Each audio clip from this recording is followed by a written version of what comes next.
8/29/25. Here's a complete tools that I needed to do this water heater job.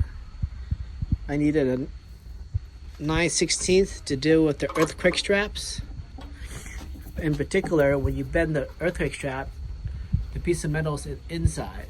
So this is the strap and this is the strap. The part goes inside. That way when you tighten it, the metal doesn't scratch the water heater if you put it the other way. Then the other part is this here. For the gas line, it required a 7/8. A 7/8 here. And then this one here, I don't know what this is, but I use a adjustable wrench there. And then up there, these guys, this is big stuff. Use a whole 1 inch and 1/8. Like that. 1 inch and 1/8.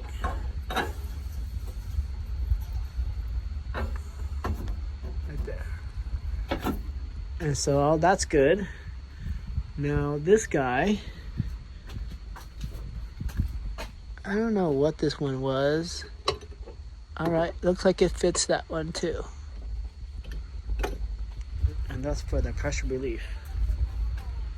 So the new water heater is in.